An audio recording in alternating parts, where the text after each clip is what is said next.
Heard it, Vadim said. Hold on, they called for help? Yes, you heard it too? Of course, but it was in English.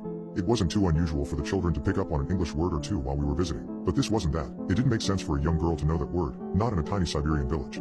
Vadim called out for the voice, but no one responded. Damn it, can we make this thing go any faster? 4,000 feet. More than an hour had passed and we couldn't see the bottom yet. It had been quite some time since we heard the voice and I had developed a throbbing headache from the heat. If someone had really called out from the bottom, we should have reached it already. Guys, I see light. Vadim announced. What are you talking about? Light, at the bottom, look. He frantically jumped up and down while pointing towards the darkness below. There's nothing there, Vadim, Stanley said. How can you not see? It's so bright. I glanced over at Stanley in confusion. My first thought was that Vadim was going crazy due to the heat and darkness. 5,000 feet. None of us had said a single word since Vadim told us about the light. Our moods were descending much faster than the elevator. On top of that, my headache was almost unaliving me. Out of nowhere, the elevator stopped, shaking violently in the process. It knocked me straight to the floor and I was out in an instant. A few seconds passed while I came back to it, and I saw Stanley lying unmoving next to me.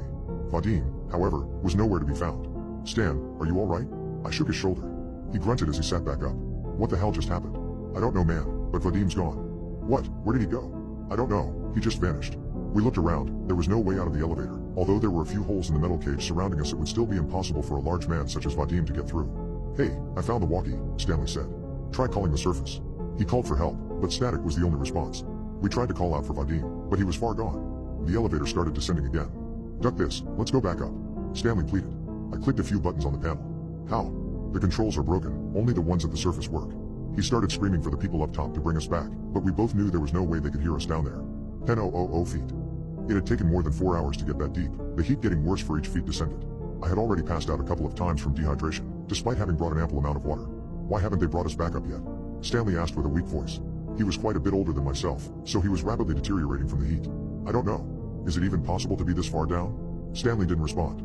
He had fallen unconscious, but I lacked the energy to wake him up. I was about to pass out for the nth time myself. I was only jolted back into consciousness by what sounded like singing. It was the most beautiful thing I had ever heard, in Russian, and I didn't understand what it was about, but it was so serene, so pure. Stan, I called out with my fading voice. Can you hear that? Who's singing? He mumbled, half asleep. A light appeared in the depths, and the singing got louder. I see it. The light, I said. The elevator stopped once more. Stan was gone. Just like Vadim, he had vanished into thin air, but the light remained, the beautiful warm light. It started moving towards me, and the closer it got, the more at peace I felt. The light ascended until I saw nothing but the brightness surrounding me. Then there was nothing. I woke up in a hospital 1 week later.